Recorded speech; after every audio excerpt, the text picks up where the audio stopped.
Hello, my name is Steve Bowler, and welcome to Juniper Open Shortest Path First OSPF Lab number 3. In this lab, what we are going to be looking at is OSPF authentication. So as we can see from our network diagram, we have two routers, router 1 and router 2. Router 1 and router 2 are connected together via their logical tunnel interfaces.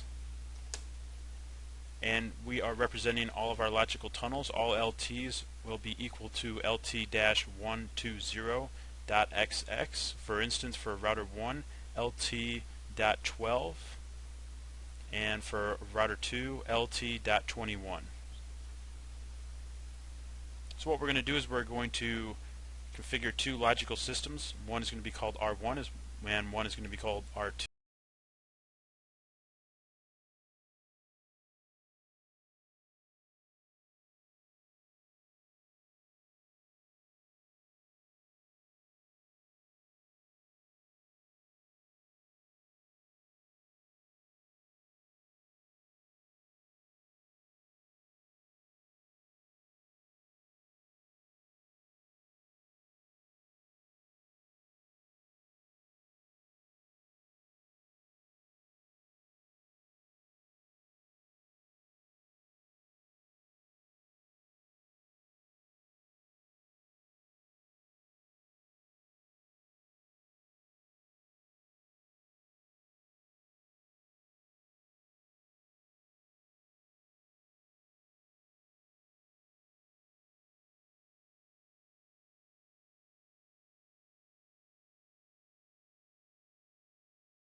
So if you're not familiar with what I'm doing right now, you can look at my logical tunnel labs to find out how to create your logical tunnel interfaces, and then how this will allow you to create a connection between logical systems.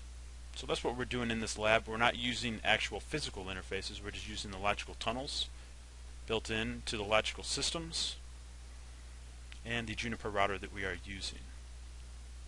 So let's go ahead, let's go back into router 1, into the configuration for R1. So now if I do a show logical systems R1, you can see now that I have some configuration. I have my LT120 interface, unit 12, encapsulation is Ethernet. I have my peer unit 21. For my family iNet address is 12.12.12.1. and that's on the /24 subnet mask. So now let's go ahead and do let's create our logical system R2. And this is kind of the quick way to create your logical systems and your interface all in one. So we're defining our logical system as R2, and then our interface that we're going to put this IP address 12.12.12.2 with the /24 subnet mask. Then what we're going to do is we're going to end this by pinging from end to end, make sure we have reachability, and then we'll go ahead and set up OSPF. So our peer unit from R2's perspective in this lab is 12. Again, that's the unit we are using on R1.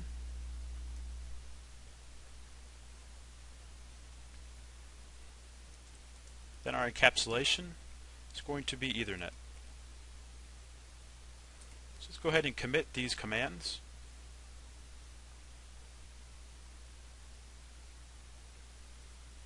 Now we can verify that we have reachability. We could go ahead and if I do the command set CLI logical system R1, this is actually logging into the R1 logical system on our local router, physical router. So you can see that Now we have R1. So if I do a show route, you can see that we only have the routes listed in the logical system that we are logged into. So we have the 12 network. Let's go ahead and try to ping router 2, which is 12.12.12.2. You can see that we have reachability. Let's do this. Let's do a rapid count of 100. Kind of easier way to see things. Next thing we're going to do is we are going to go under, let's go do the command set logical systems R1. Let's get our OSPF set up. If we look at our network diagram, we have OSPF area 0 between R1 and R2. So a very simple OSPF configuration. We'll do the command set logical systems R1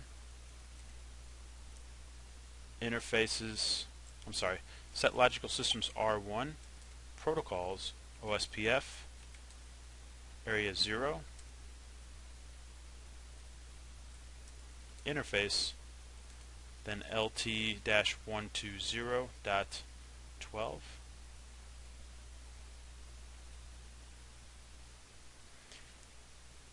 And the next thing that we're going to do is we're going to set up our trace options as well.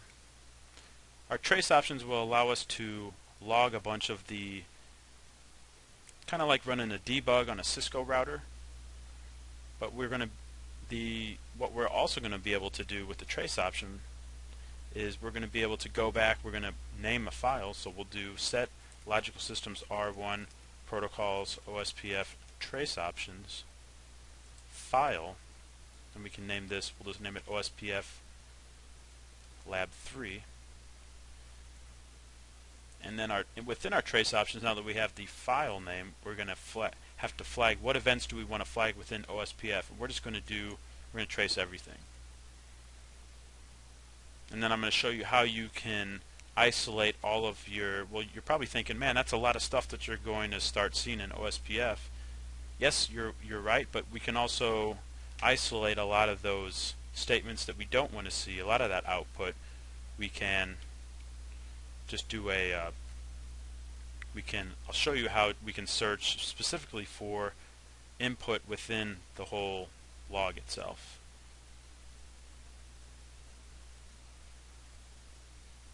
So now that we have that set up on R1, let's go ahead and commit this. And let's go, and the next thing we're going to do is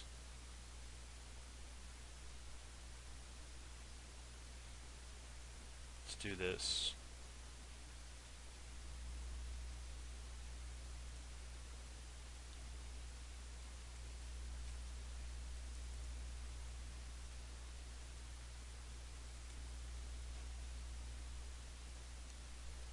What we're going to do is we're going to go ahead and configure the OSPF connection on R2.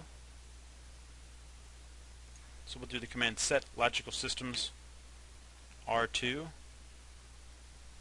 protocols OSPF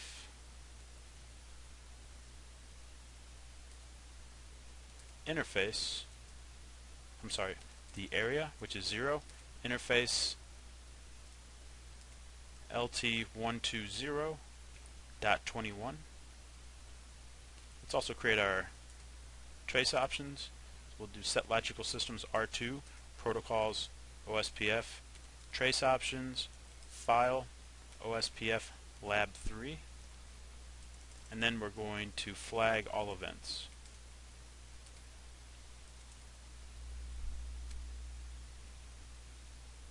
So if we have configured everything correctly, what I should be able to do is log in to either R1 or R2, do a show OSPF neighbor, and we should see the neighbor connection. So let's do set CLI logical system R1. And now if I do a show OSPF neighbor, you can see that we have the neighbor adjacency with R2. And the address for that is .2. That's R2. Gives us our interface, the state, which is full, our OSPF priority, the router ID, and also the dead timer. So everything looks good right now. We see that our OSPF process is sending hellos every 10 seconds.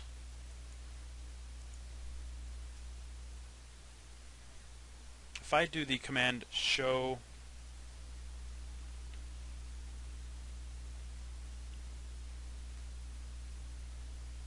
OSPF interface followed by LT120.12 and then a detail, we can see that this gives us an option that says authentication type or auth type, none. Right now what this tells us is that we have no authentication on R1's connection on R1's interface LT120.12. I can also do this from R2. Let's go set CLI logical system R2. If I do show, let's do the command show OSPF interface LT120.21 detail. We can see as well on R2's perspective, from R2's perspective, we have no authentication on that side either.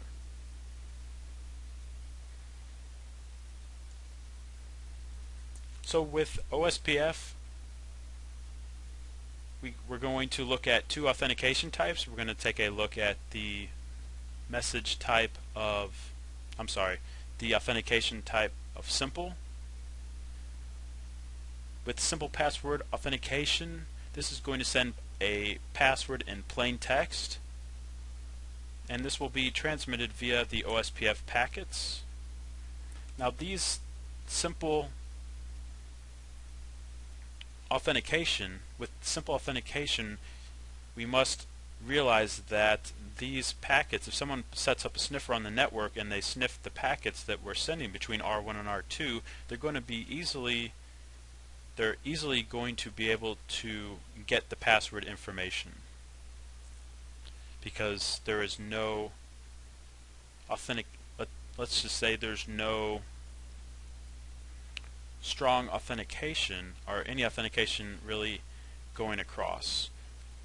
One reason you would use OSPF authentication in the first place is that if someone stands up a router on your local area network, they can, if they know your IP addressing, they could hook up and start trying to form neighbor adjacencies with your routers, with your OSPF routers. So don't get me wrong, it's good that you set up simple authentication or any type of authentication in the first place, but what we're going to see is that the MD5 authentication is going to be the best type that we have right now available with OSPF. First, let's go ahead. I'm going to show you how to do the simple password authentication. Let's do it on R1 first. It's real easy. What we're going to do is the command, we'll go under Edit, Protocols OSPF. We're going to do the command set area 0. And if I do a space question mark, you can see that actually we have to put the interface first. We're going to use it on LT120.12 from router 1's point of view. Set area 0 interface LT120.12. If I do a space question mark, we can see that at the very top we have the option for authentication. So we're going to put in authentication, and if I do a space question mark, we have MD5 authentication and we have simple password. So let's go ahead and do simple password first. If I just type in simple password and hit the question mark, it's going to ask us for our authentication key. In this case, let's just do Juniper and hit enter. Let's go ahead and commit this. And what I want to show you, if we go on to router 2, if I do a show OSPF neighbor, we can see that our dead timer is now starting to count down under 30. So that's not good. That means that our hello packets are not getting sent to the other side successfully, because we should, with the default, the hellos going out every 10 seconds, we should never go under 30 seconds for a dead timer. Same thing on R1. If I do show OSPF neighbor, now you can see that I have no neighbor. And if I do the command show OSPF interface LT12012 detail, we can now see that we have the authentication type of password. If I do the same command on R2, if I do show OSPF interface LT120.21 detail, we can see that our authentication type is set to none. So right away we know that with the current setup, if we look at our network diagram, R1 is sending hellos, it's sending simple password authentication with Juniper as the password. R2 is not set up for authentication, so our neighbor adjacency is not going to be able to form. And let me just show you, if you remember, we created the log file OSPF lab 3.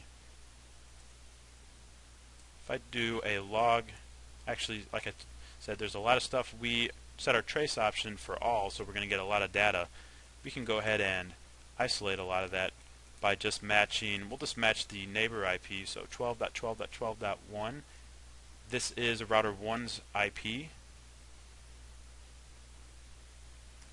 If I match just that, we can see that from 2102, we see that we are getting the message OSPF packet ignored, authentication type mismatch. So whenever you are troubleshooting OSPF adjacencies, if an adjacency is not coming up, one of the first things you want to test, if you've looked over the configuration, you see that you have the OSPF configuration, or most of it is set up correctly. You want to do a show OSPF interface, and then followed by the interface detail, see if you have authentication set up on both sides. If not, you're probably going to get in your log the OSPF packet ignored, authentication type mismatch. And that is exactly what we are seeing. So the next thing that we want to do is we want to go onto R2, and we want to set up R2 to authenticate with the same password that we have already set up on R1. So we'll go under R2, we'll do set, let's go under edit protocols OSPF, we'll do the command set area 0 interface LT120.21 authentication, and then we're going to set our authentication to simple password with our password, which is Juniper. We go ahead and enter that and save our configuration. We go back to R1. Now if I do a show OSPF neighbor, just that fast we can see that we have formed our neighbor adjacency back with R2. So that's simple password authentication. The next thing we want to take a look at is MD5 authentication, and we're going to set it up just like we did with simple authentication. I'm going to explain how to do this. We go under, let's go under from R1's perspective. Actually, let's do this from R2. If I do a show OSPF neighbor, just want to show you that we now have our adjacency back with R1. And our dead timer, as you can see, should never go under 30 seconds because we're sending hellos out every 10 seconds. Dead timer set to 40, so it's never going to drop below 30. If it does, then we know we're in trouble. So let's go ahead on to router 1. First thing we're going to do, we're going to set, let's do this, we'll go under edit protocols OSPF. We're going to set area 0 interface LT120.12 for authentication. We're going to be using MD5 authentication. If I do a question mark, you can see it's going to ask us for our key ID. We can have 0 through 255. We're just going to use key ID 1. And and then it's going to ask us for the key itself. So we're going to do MD5, the key, which is 1, and then key followed by the key string. In this case, we'll make it Juniper. We'll just do Juniper MD5 in this case. And you probably saw that you probably saw the start time. What we can do is you can also set up with MD5 authentication within OSPF. You can set up multiple keys, and you can set up the start and end times. So you can have rotating keys to make your authentication more secure. That way you can change it like every week or once a month or once every several months. You can rotate your keys just to make sure that you're not using the same passwords and keys. So this is another way you can make your OSPF neighbor authentication process a little more secure.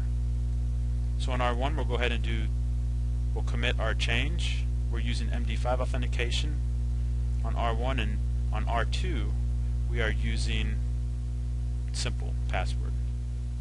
On R1, if I do the command show OSPF interface LT120.12 detail, we can see that now we have under authentication type we have MD5 with the active key ID of 1. Let me also show you one more thing. Whenever you put in your authentication with OSPF, if I do a show configuration protocols OSPF, you can see that under area 0, under interface LT120.12, we have authentication, and we are using MD5 with key 1, and then it has our key string. Obviously you're not going to be able to hack this information, so anybody that glances at your configuration, they're not going to be able to tell what the key is because it's hashed. Same thing on R2. If I do a show configuration protocols OSPF, we can see even with simple password authentication we have some type of encryption there, so that anybody walking by isn't going to be able to just see what the password is. It's already encrypted when we put it in, even at the simple password level. So from R2, if I do a show OSPF neighbor, we can see that we don't have a neighbor relationship anymore with R1. If I look at the log, remember we're doing trace options. If I do a show log OSPF lab 3 and then I match on R1's IP address, we can see that we're getting an authentication type mismatch again from R1. And this is the reason for the neighbor relationship not being formed. If we look on R2, if I do a show OSPF interface LT120.21 detail, we are using the authentication type of password, our simple password. Whereas on R1, if I do the same command, we are using MD5. So obviously these two not compatible, not going to work. The way we're going to change this is we're going to go under R2 and give it an MD5 authentication as well. So we'll go under Edit Protocols OSPF.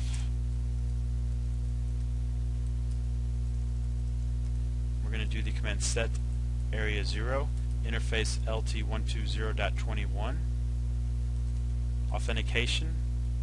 We're going to use MD5 this time instead of simple.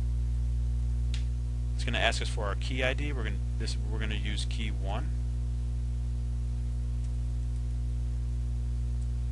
And we're going to give it the key of value of Juniper MD5.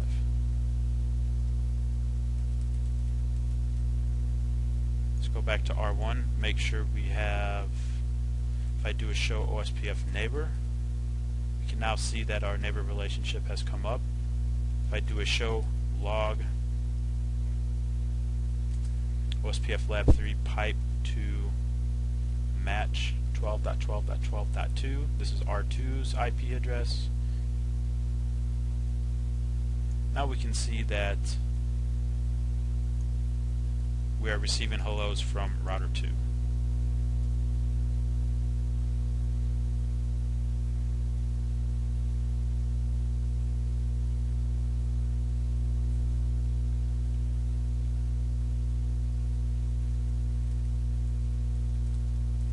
One more look at the show OSPF neighbor command on R1 tells us that we have a neighbor adjacency with R2. If I do a show OSPF neighbor from router 2's perspective, you can see that I have a neighbor adjacency. Our state is full, which is what we want with OSPF. Our neighbor IP address, which is .1, which indicates this is R1 that we are peered with. If I do a show OSPF interface LT120.21 detail, we now see that we are using MD5 authentication. So that's it. That's Juniper OSPF Lab 3. In this lab we looked at OSPF authentication. We looked at the two authentication types of simple and MD5. We showed you why you would prefer one over the other. Obviously MD5 is more secure, and why you would use authentication, OSPF authentication in the first place.